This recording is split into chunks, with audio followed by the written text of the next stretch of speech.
Hello and welcome. Tonight, NIMET predicts high-intensity rainfall likely resulting to flash floods between May and June this year in coastal cities of the country. Chief of Defense Staff General Christopher Musa rallies stakeholders to hit the 2.5 million daily barrels of crude oil target of the federal government. Court acquits and discharges former aviation minister Fani-Kayode of the charge of medical forgery leveled against him by the EFCC. And Swedish police say around 10 people have been killed in a shooting at a school in central Sweden. In On Business, federal government launches National Broadband Alliance to drive digital growth in the country. On sports news tonight, Nigeria's junior D Tigers faces a tough test in Group B at this year's FIBA Under-19 Women's Basketball World Cup. This year, citizens may well need to brace themselves. While the Nigerian Meteorological Agency NIMET has predicted high-intensity rainfall, likely resulting to flash floods between May and June this year in coastal cities of the country. Minister of Aviation and Aerospace Development, Mr. Festus Keyamo, made this known while presenting the annual climate prediction for the year in Abuja. Our correspondent, Kumbi Abuluwade, reports. This event is organized by the Nigerian Meteorological Agency to unveil the 2025 seasonal climate prediction for the country. The seasonal prediction serves as an early warning for the agricultural sector, aviation, transportation, and climate risk management, amongst others. The negative impacts of the annual recurring floods disaster in Nigeria could have been more devastating without the early warning information developed out of the NIMET SCP, which is downscaled to the various end-user agencies and the general public by NEMA. In every crisis, there is an opportunity. And so when we have flooding, what do we do with that excess water? I think that is what the Ministry of Agriculture is also looking at in terms of seeing how do we have water harvesting structures that we impound this water and make it available for all year-round farming. The Minister of Aviation and Aerospace Development, Mr. Festus Keyamo, gives an overview of the forecast and explains its relevance to the aviation industry. Early warning systems, backed by robust climate predictions, are essential to overcoming these challenges and ensuring safety, efficiency, and sustainability of air navigation business. A normal to below normal annual rainfall is anticipated in most parts of Nigeria compared to the long-term average. Parts of Kebbi, Kaduna, Ebonyi, Cross River, Lagos, Abia, Akwa Ibom states, and the FCT are expected to have above normal annual rainfall amounts. High-intensity rainfall is expected in May-June that may likely result in flash floods in coastal states. So we should be prepared. According to the 2025 prediction, the onset of rain is predicted to be delayed over the northern and central, including Plateau, parts of Kaduna, Niger, Benue, Nasarawa, Taraba, Adamawa, and Kwara states. Early onset of rain is expected over southern states, including Delta, Bayelsa, Rivers, Anambra, and sections of Oyo, Ogun, Osun, Ondo, Lagos, Edo, Enugu, Imo, and Ebonyi states. Other parts of the country are expected to have a normal onset. The predicted length of rainy season in 2025 is expected to be mostly normal across the country. However, Borno and parts of Yobe State could experience shorter than normal length of season, while Lagos and Nasarawa states are likely to have longer than normal length of seasons in 2025. The document is officially unveiled as farmers are urged to heed to the advisories from the prediction.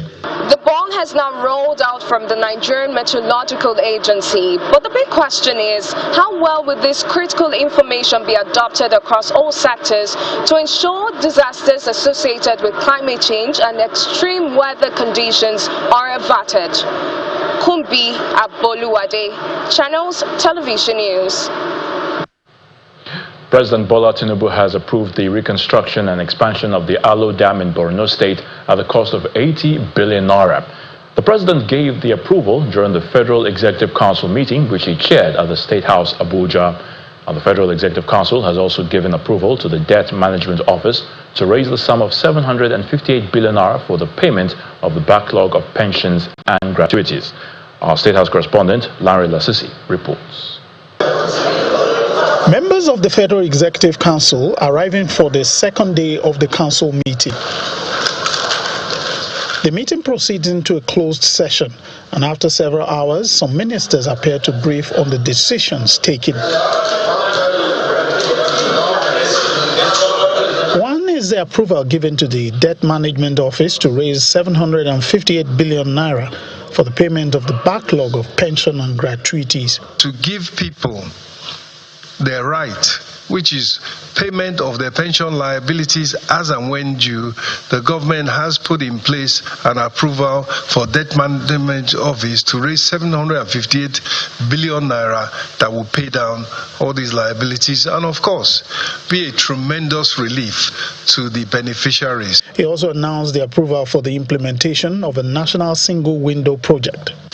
This project not only speaks to improving the economic competitiveness, the international ability to export efficiently and of the Nigerian economy, but it also speaks to increasing government revenue. In a bid to forestall a repeat of the flood disaster that occurred in Maiduguri last year, approval was given for the reconstruction and expansion of the Alu Dam in Borno State. At the tune of 80 billion. The Borno State government is working with a subcommittee and members of the Nigerian Security Advisory Office that are working together to kickstart that project. And we are believing that between now and July this year, the first component of that work will be established, so that this year there will be no flooding in Maiduguri again. The Federal Executive Council also approved 6 contracts for major diagnostic equipment in various teaching hospitals, signaling a rebuild of health infrastructure, in addition to other approvals for the Ministry of Works and the Federal Capital Territory. In total, Council considered 101 memos over the 2 days of meetings. Between yesterday and today, approvals given, for example, to the Ministry of the FCT, to the Ministry of Works, to Health, a lot of construction jobs being approved by the Federal Executive Council. Now, this is not just an attempt to create the enabling infrastructure that we need for development of the country, but also reflect the economy by ensuring that, because the quickest way of ensuring that the entire country is being rejuvenated again, and then the economy is being put back to life. The minister says the administration is mindful that Nigerians are going through a lot of challenges, but that it is working hard to ensure that the economy is stable and that the country turns the corner. From the presidential villa, Lanre Lasisi, Channels Television News. Meanwhile, President Bola Tinubu has declined assent to the Federal University of Education, Newman, Adamawa State Establishment Bill 2024. The president's decision was contained in a letter to the National Assembly, read by the Deputy Speaker of the House while presiding over plenary, just before adjourning plenary in line with his tradition in honor of the late Deputy Majority Whip, Honorable Oriyomi Ononuga, who died on January the 15th this year. President Tinubu cites spelling and grammatical errors among other reasons for withholding his assent. Pursuant to Section 58, subsection 4 of the Constitution of the Federal Republic of Nigeria 1999 as amended, I hereby convey to the House of Representatives my decision on 23rd December 2024 to decline presidential assent to the Federal University of Education Newman Establishment Bill 2024, recently passed by the National Assembly. I'm declining assent to the bill due to the following reasons. A. Section 22 of the bill accords the authority to consent to the disposal of land to the governor and not the president, as ought to be the case in respect of land belonging to a federal government entity in the case of universities. 2. The word status is spelled as status in items 13 and 15 under arrangement of sections. 3. Prepositions of is omitted between the word award and degree in section 25(4) sub B, and the phrase 1/3 is spelled as 1/3 in Article 4 subsection 3 of the third schedule to the bill. Away from the National Assembly now to the South, where the Chief of Defense Staff General Christopher Musa has been meeting with stakeholders in the nation's oil and gas industry from the Niger Delta. The meeting, which held in Port Harcourt, the River State capital, is meant to review the President's directive to ramp up crude oil production in the region. And General Musa disclosed that the daily oil production currently stands at over 1.8 million barrels and says he is optimistic that, with the right strategies, the country will indeed achieve the 2.2 million barrels per day benchmark set by the President. In July 2024, following President Tinubu's directive to ramp up oil production, a security and stakeholders meeting was convened, during which the Chief of Defense Staff issued a 3-month ultimatum to curb oil theft in the Niger Delta and increase output to 2.2 million barrels per day. 6 months later, the Defense Chief has reconvened a similar meeting. After an extensive closed-door session lasting over 4 hours, General Christopher Musa briefed journalists on key resolutions reached. There has been a remarkable improvement, but not what as we wish. The President has given us a mandate to ensure that we hit 2.5 million barrels per day. Now that is our target. So working together, we have seen that we need to do more for all organizations, the security agencies, the private companies, the IOCs, and the local companies, that we need to work together, and we have all committed ourselves to doing that. We're going to have so much synergy, and Nigerians will be proud of what will happen ongoing. When asked why production figures have remained at 1.8 million barrels per day since the last briefing, General Musa explained the reasons behind the fluctuations. When I gave the 3 months ultimatum, we had hit almost 1.7 then. Now we have been going, as it is, because of the nature of the environment, it fluctuates. On 1.8 comes down to 1.7. But we want to assure Nigerians that we are targeting 2.5 to ensure, and we know we can do that. But again, we can't do it alone. We need Nigerians to cooperate, especially the communities around those areas. They must understand that vandalizing pipelines and all in whatever form is not the best, and it will not do us any well. So we must all put hands together to ensure that we succeed. Representatives of the NMPCO and the National Security Advisor also expressed optimism that, going by the plans unveiled at the meeting, Nigeria is on a track to meeting the 2.5 barrels per day target set by the presidency. We are happy that the new directive have been given and the new timeline, and also we are looking at 2.5 million barrels, as the CDS had just said.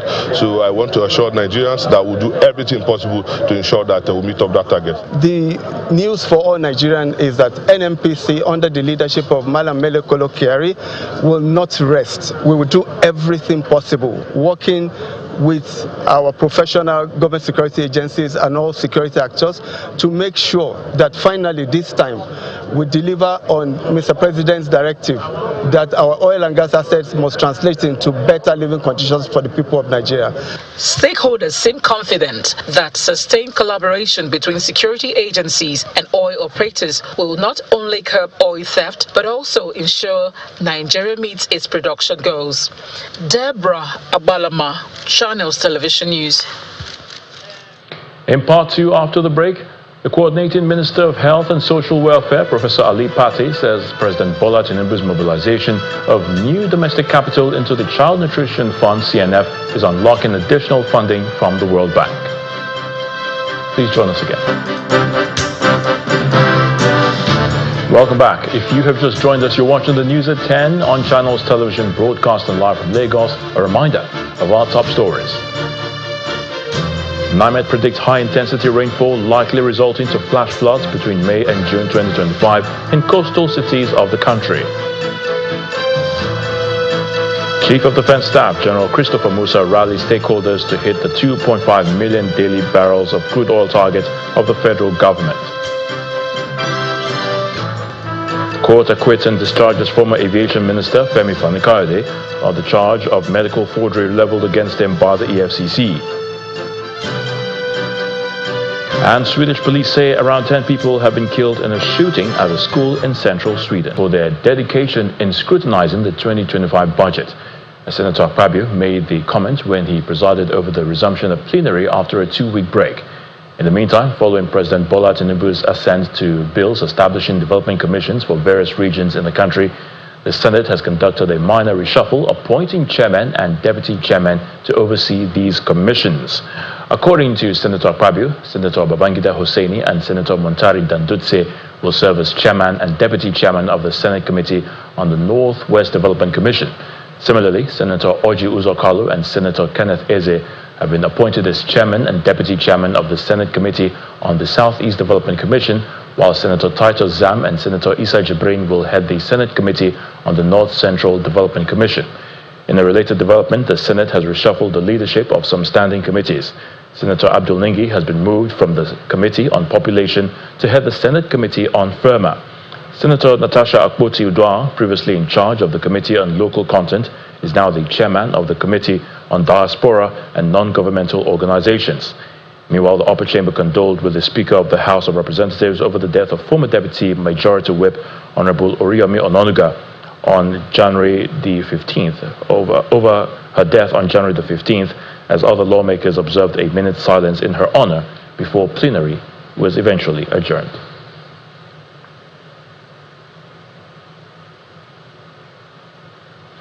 To the courts now, and the Special Offences Court sitting in Ikeja, Lagos, has acquitted and discharged the former Minister of Aviation, Mr. Femi Fani-Kayode, from charges of medical forgery leveled against him by the Economic and Financial Crimes Commission.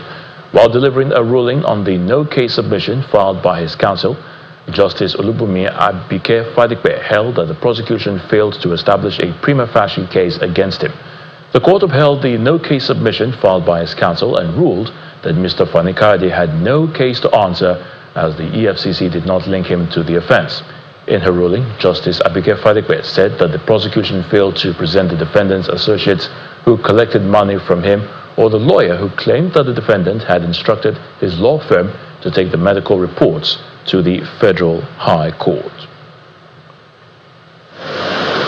The case in this court against the former aviation minister Femi Fani-Kayode started in 2021 when the Economic and Financial Crimes Commission, EFCC, alleged that he forged medical reports to avoid showing up for his trial before Justice Daniel Osiago of the Federal High Court, Lagos, where he was being prosecuted for an alleged 4.9 billion naira fraud.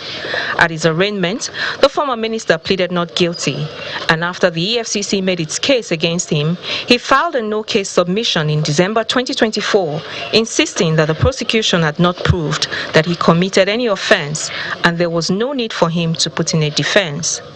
In her ruling on the no-case submission, Justice Olubunmi Abike Fadikpe agreed with Mr. Fani-Kayode and held that after a careful study of the evidence submitted by the EFCC, she could not find where the defendant committed the offense for which he was charged. She faulted the EFCC for failing to call as witness any of the former minister's associates or even the lawyer who took the forged medical reports to the Federal High Court. She concluded that the prosecution failed to link Mr. Fani-Kayode to the offense and no case had been made against him.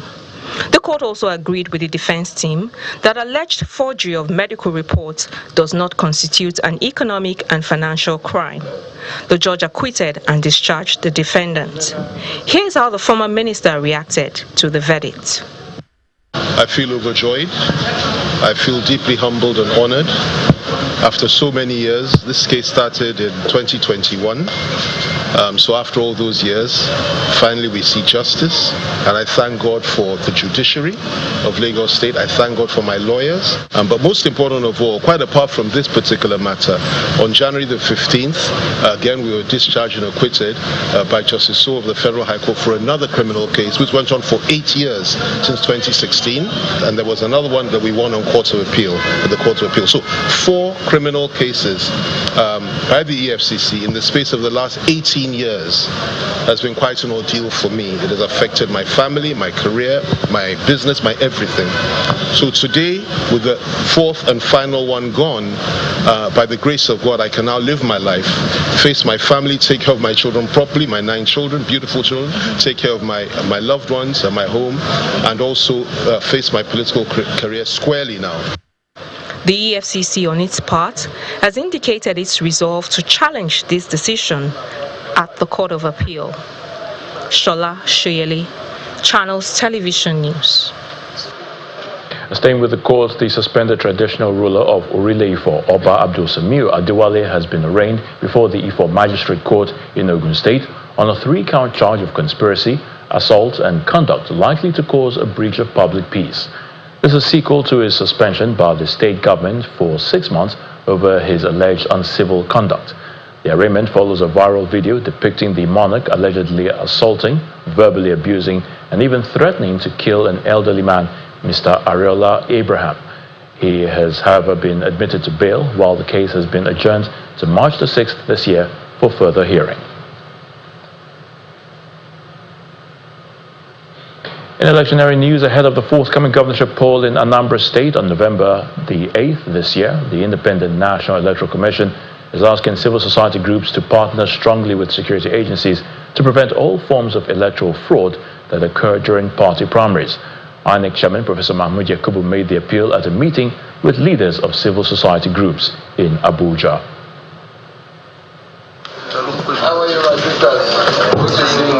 The INEC chairman is hosting his first consultative meeting for 2025 with civil society groups in Abuja. And top of the agenda is the preparations for the forthcoming Anambra State governorship election. In attendance are chairmen and coordinators of various civil society groups who have monitored recent elections in Nigeria. The INEC chairman wants these election observers to also monitor the activities of political parties during their primaries. Some of you have made actionable recommendations on how to curtail the menace, which have been favorably considered by the Commission. It is time to cast your net wide by focusing on the incidence of delegate buying by aspirants during primaries. Some delegates openly boasted of how much money they made from aspirants during party primaries. You should intensify your advocacy in support of the practical steps taken by the relevant security agencies as well as the law enforcement agencies to tackle this diabolical practice. INEC has slated November the 8th for the governorship election.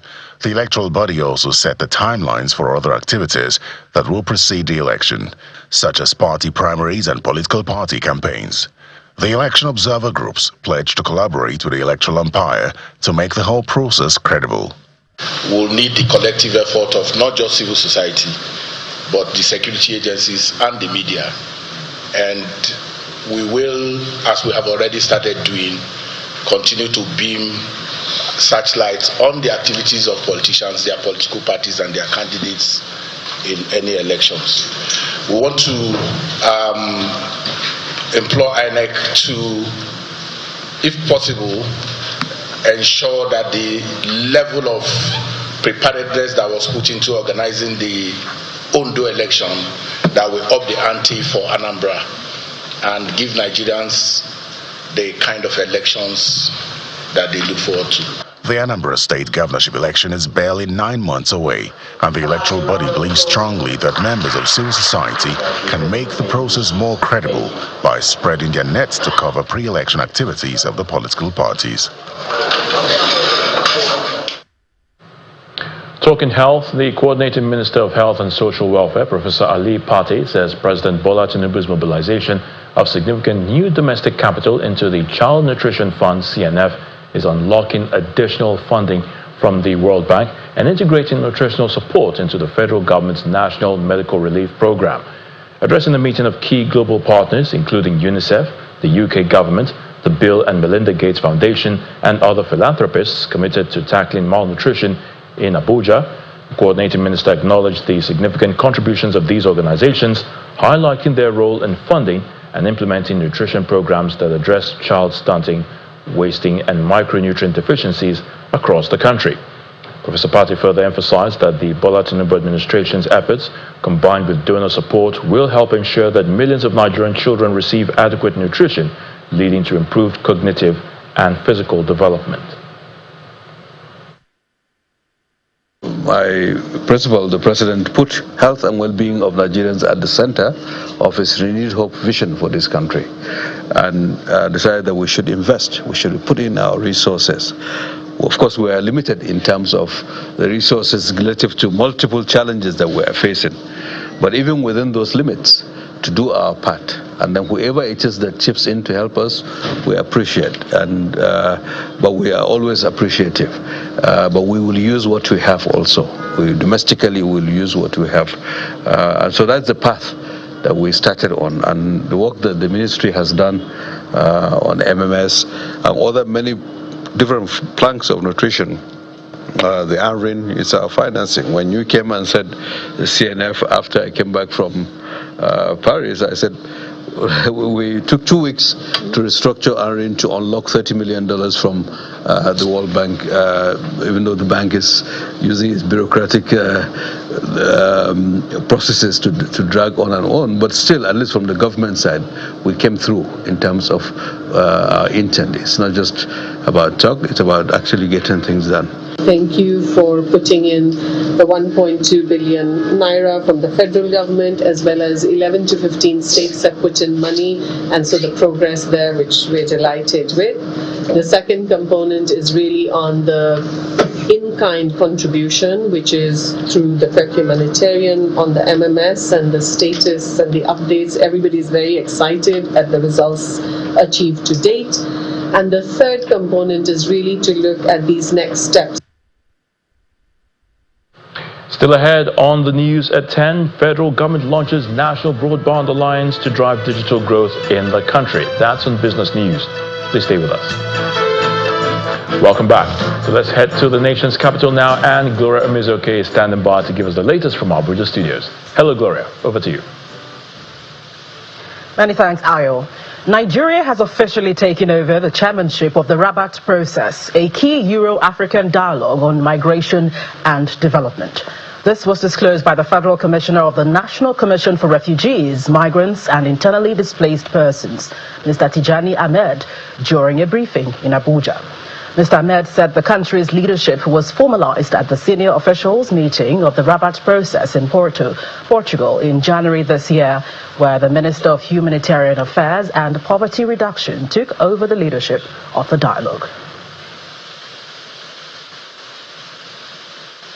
We want to lead this process and to also appeal the conscience of our international partners or countries to say that we need to soften some of these conditions so that our youth can move, can have the access, free access to move and go for knowledge increase or whatever. So this is one of the advantages. And the second advantage is that, of course, the more we get our youth now fly out of the country to either work, seeking for greener pastures through the legal means, of course, the more we get remittances that we used to have here in Nigeria. You remember, I told you some times ago here that in 2023, we've gotten no less than $23 billion through remittances. This has become a major part of our occurrences into Nigerian corpus. So with this leadership now, I think we should be able to influence some key decisions that will also assist Nigeria. And not only that, as leader of the Rabat process of all the major meetings on issues surrounding the migration governance score will take place here in Nigeria.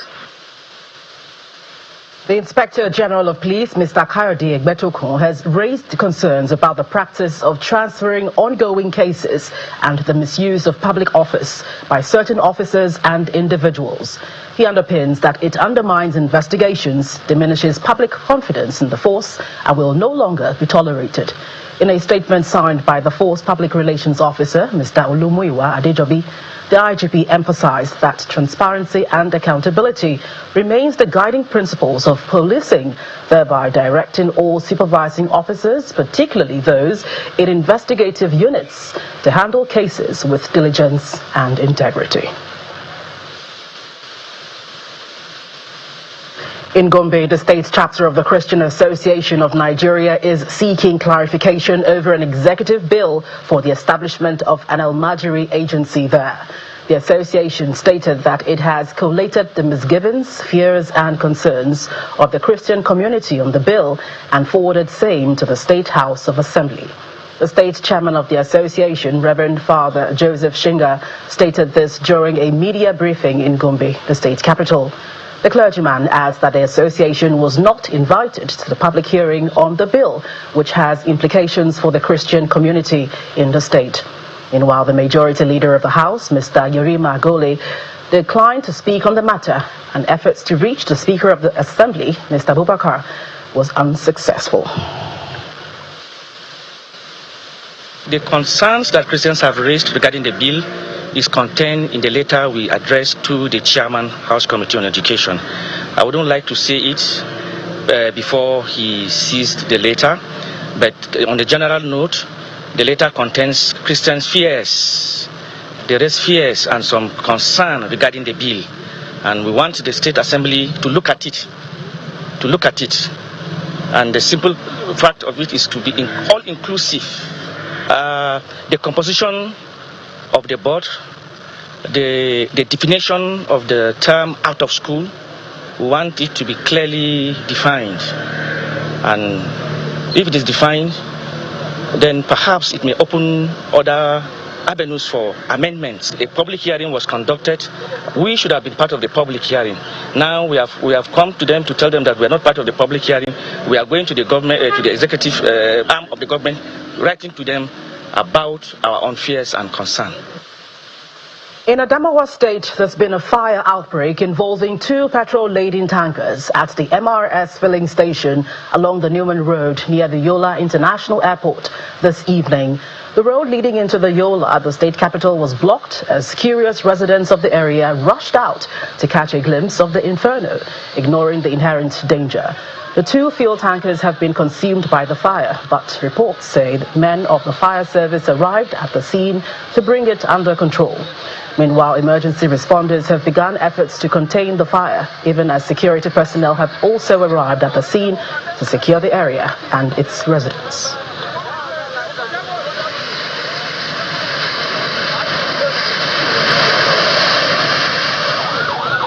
The president of the Gießen-Friedberg Chamber of Commerce and Industry, Germany, Mr. Matthias Lieder, is committing to more vocational skills training by the German government for Nigerians. He stated this during a meeting with the Minister of Industries, Trade and Investment, Mrs. Jumoke Oduwole, in Abuja. Mr. Lieder explains that the gesture will improve the nation's unemployment rate, as well as boost its socio-economic development. On her part, the minister says the intervention of the German government aligns with the federal government's plan for investments and industrialization efforts, promising to do all that is necessary to improve partnerships that will make it a reality. The stuff they learn is adapted for the market or not. And they have 3 days a week they work in the company, 3 to 4 days, and 1 day they attend the vocational training school. And it's quite a tough training, and it's a training that really gives them very, very high qualification. And this could be some kind of game changer also for Nigeria. Imagine you would have a training repair station for Lufthansa. Lufthansa now have to bring their planes to Johannesburg, South Africa, in Africa. Imagine you would have a repair station in Lagos. Lagos is much more central in Africa than it is Johannesburg. And if you had a repair station in Lagos, all the planes could go there. Of course, this cannot happen in 1 or 2 years, but imagine this would be in 5 or 10 years the case. It's a pleasure to welcome you and to listen to what you have in store. I mean, it's pretty clear. I wish you all the best with marketing this to Nigerian MSMEs. It's a great opportunity, so I'm sure that they will take you up on it. And we look forward to seeing how we might possibly participate as a ministry in this year's conference. We're always open to opportunities for Nigerian youth. But that's it from the nation's capital. It's back to Ayo in Lagos for more on the news at 10. Thank you so much, Gloria. Globacom Limited says it is living up to its promise of spreading joy in the ongoing Festival of Joy promo across the country, as lucky winners go home with cars, generators, sewing and grinding machines, among other gifts. This time, residents of Ibadan and other cities under the Oyo State catchment area are beneficiaries. Head of Business West for Globacom, Mr. Ade Abdulrazak, noted that as an indigenous company, Globacom will not relent in its efforts to improve livelihoods and add value to all its subscribers. It's another day of joy and excitement in Ibadan, the Oyo State capital, as Globacom presents brand new cars, generators, sewing and grinding machines to lucky winners in its ongoing Festival of Joy promo. The management of the company notes that Globacom has from inception been treating subscribers as kings with different initiatives to add value to them and give them a sense of belonging. We are happy with our teaming subscribers, and beyond just economics, we also want to improve their lives, their lifestyle, whatever they do. So Glo is happy. Glo wants its customers to be happy. So this is why we do this every year. We come with different things. Last year it was something different. This year is something different. I'm sure next year we'll come with something even better. The Deputy Governor of Oyo State, who doubles as a special guest of honor, Mr. Bayo Lawal, lauds the giant strides of Globacom in the telecom industry as a trailblazer who encourages the dignity of local content.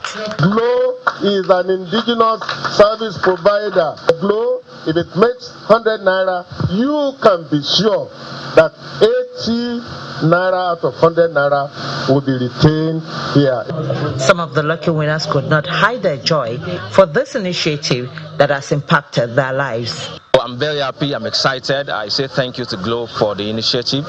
Thank you to them for making it happen. And I hope and I wish other people too will win subsequently, maybe for other promos that will arise. And I also hope that I will also win more things in the future, maybe when Glo is also doing more things. Globacom's head of business West, Mr. Ade Razak, explains what is to be done to become a winner. If you recharge a cumulative of 100,000 naira, whether data or recharge card, you do that and then you can still win a Prado, you can still win Kia. Today people have won Kia, people have won generator sets, people have won machines, and so you still have opportunity to win all of these gifts. So you just dial *611# and you're good to go. Recharge and you're good to go.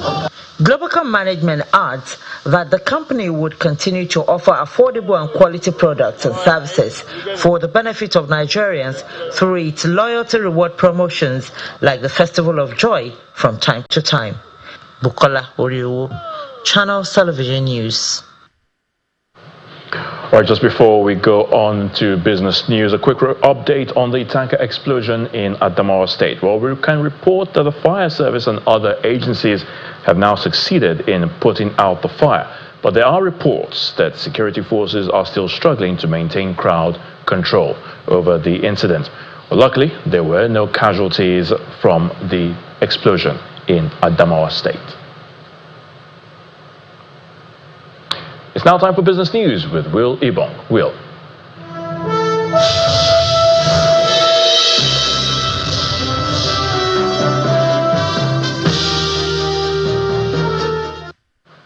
Thank you, Ayotunde. The federal government has launched the National Broadband Alliance for Nigeria, NBAN. The Broadband Alliance was unveiled today in Lagos with the tag Accelerating Our Collective Prosperity Through Connectivity. According to the Executive Vice Chairman of the Nigerian Communications Commission, NCC, Dr. Aminu Maida, the step is to transform Nigeria's digital future and create a foundation for sustainable growth and social inclusion. The National Broadband Alliance for Nigeria is not just an initiative, it is a transformative journey that will pave the way for a digitally connected Nigeria. While this progress is commendable, we recognize that there is much to be done to ensure that every Nigerian can enjoy the benefits of reliable, high-speed internet. The National Broadband Plan of 2020 to 2025 and the Ministry's strategic blueprint outline a bold yet achievable path forward. Our goals include achieving 70% broadband penetration by 2025, delivering minimum data speeds of 25 megabits per second in urban areas and 10 megabits per second in rural areas. Now, the Enugu State Governor Peter Mbah signed into law the bill to create a one-stop shop for tax collection and administration in Enugu State, thereby ending multiple taxation. Speaking at the bill signing ceremony at the Government House in Enugu on Tuesday, Mr. Mbah described the law as a milestone in his administration's quest to make the state the premier destination for investment. He further explains that the new law would effectively consolidate the revenues of the state, remove bureaucratic clogs and boost internally generated revenues. With this bill having been signed into law, we now have one revenue point, whether for the market women, for the business communities, the organized private sector. You're not going to be dragged by different agencies of government. You would have one clear point of where to pay your tax, and you'll be issued with the appropriate receipt of payment. And that means you no longer have business with any other person coming with any paper to collect tax from you. So this is very important. And it's a day two of gains at the NGX for the month of February as investors continue to position amid earnings results. John Meko has the details.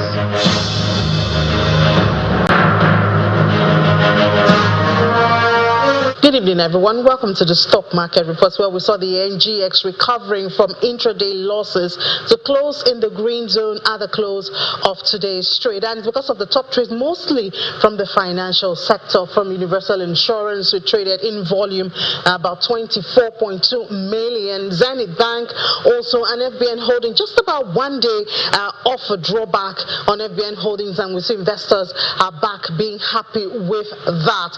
And of course, this is captured in the activity, even though we see more of a red color, but the value stands out in green, 19.88 billion naira in value of trade. And of course, the all-share index shows this with a 0.15% green color, sustaining the 104. This we have been holding for about 3 trading sessions now, 104,788.35. Market cap comfortably at 64 trillion, heading to 65 trillion, and the bull holds today.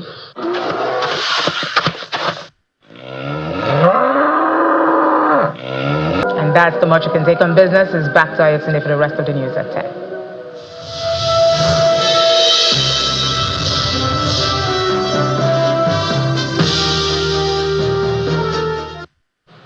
Many thanks, Will.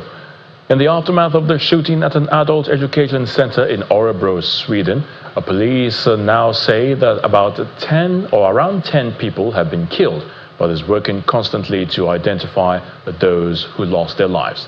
Here's Simon Pusey with more on this and other international news in Around the World in 5. Good evening and welcome to the channel's studios here in London with your international news around the world in 5. China has announced retaliatory tariffs on some American goods as US tariffs on all Chinese goods come into force. The Chinese tariffs would put a 15% import tax on US coal and liquefied natural gas, plus 10% on crude oil, agricultural machinery, pickup trucks, and some sports cars. President Donald Trump says the Chinese tariffs are a response to trade deficits and the flow of fentanyl into the US. Proposed US tariffs of 25% on Canadian and Mexican goods have been postponed after last-minute talks. Whether this trade war actually turns out to be a trade war, and Xi and Trump speak on the phone, which was already planned, who knows? Maybe in the next day or two, Xi will say something that will satisfy Trump. I don't think so, but I think that's the theatrics that is going on in the background here, and it really undercuts, I think, Trump's strategy to try to be a strong man relative to other countries around the world using tariffs. At least 5 people have been shot at a school in central Sweden at an adult education centre. The shooting happened in Örebro, 200 kilometres west of Stockholm, on Tuesday afternoon. The incident took place before 1 p.m. local time, and officials urged residents to stay away from the school. El Salvador has offered to take in criminals deported from the US, including those with US citizenship, and house them in a mega jail. The deal was announced after US Secretary of State Marco Rubio met the Salvadorian President Nayib Bukele during his visit to the Central American nation. Bukele, whose iron-fisted approach to gangs has won him plaudits from voters but been heavily criticized by human rights groups, said he had offered the US the opportunity to outsource part of its prison system. Rubio said the US was profoundly grateful to Bukele, adding that no country's ever made an offer of friendship such as this. First, obviously, he continues with full cooperation on the returning of Salvadorians who find themselves illegally in the United States and welcome them back home. And that's already existing, and that will continue.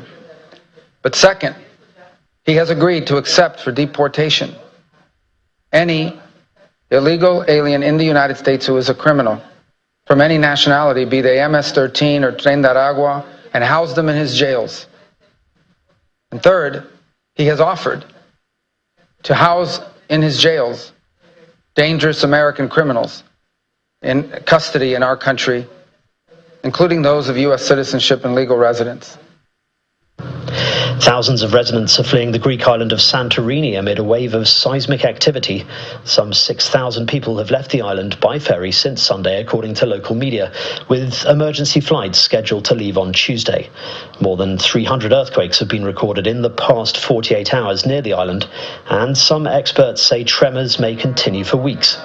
Authorities have closed schools for the entire week and warned against large indoor gatherings, but Prime Minister Kyriakos Mitsotakis has urged calm. A second woman is confirmed to have died in flooding, which has inflicted incredible devastation on communities in northern Australia. The region has been inundated since Saturday, with parts of northern Queensland seeing nearly 2 metres of rain. By Tuesday, conditions were starting to ease, although Queensland Premier warned it was still a disaster that's going to test the resolve of people. He described the devastation as incredible, but noted weather conditions had been really kind in recent hours. Thousands had begun to return to their homes. The alliance of rebel groups in Eastern Democratic Republic of Congo have declared a humanitarian ceasefire starting today. In a statement, the group, which includes the Rwanda-backed M23 rebels, cited humanitarian reasons for the ceasefire after it has been capturing territory in eastern parts of the country. The UN said at least 900 people have been killed and 2,800 injured in recent fighting in and around Goma, the largest eastern city after it was seized by rebels. The G7 nations and the EU have condemned the offensive as a flagrant violation of the Democratic Republic of Congo's sovereignty. And the man who ran the entire length of Africa has announced his next challenge, running the full length of New Zealand. Russ Cook, named hardest geezer, completed his previous endurance challenge in April last year after 352 days running the full length of Africa. He crossed the finish line in Tunisia. And that's your international news around the world in 5. Now back to the channel's studios in Lagos.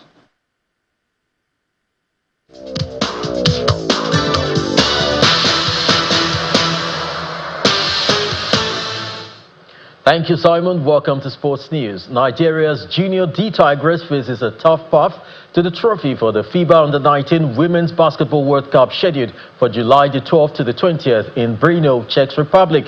The national women's junior basketball team were drawn in Group B alongside Portugal, Canada and China in the draws decided earlier today. Three-time defending champions USA are in Group A alongside Israel, Hungary and Korea, while in Group C, Australia will face France, Brazil and Mali. Group D has Spain host the Czech Republic, Japan and Argentina. The 2024-25 Nigeria Women Football League Premiership enters match day 4 on Wednesday, February the 5th, with another round of 3 league games. In Group A, defending champions Edo Queens will face host Dana's Ladies at the Mobolaji Johnson Arena in Lagos. Nasarawa Amazons will host Ekiti Queens in Lafia. Confluence Queens, who are winless after 3 consecutive losses, will play away against Abia Angels in Umuahia. Group B has the standout feature of the round with highly anticipated South-South derby between Delta Queens and Rivers Angels in Asaba.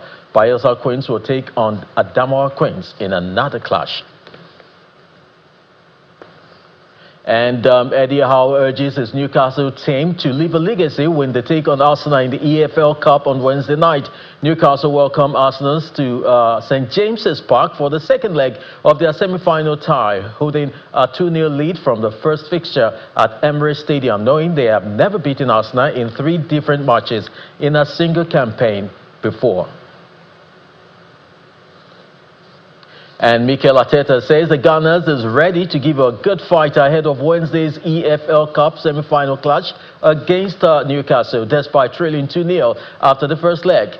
The Arsenal manager admits the players know the significance of the game as Arsenal's long wait for a League Cup title continues, and it dates back to 1993. That sports is back to you, Ayo.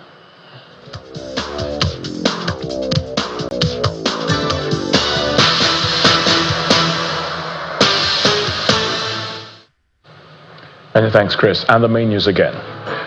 NIMET has predicted high-intensity rainfall likely resulting to flash floods between May and June this year, 2025, in coastal cities of the country. That's the news at 10 tonight. Thank you so much for watching. I'm Ayo Tunde Balogun from everyone here. Have a good night.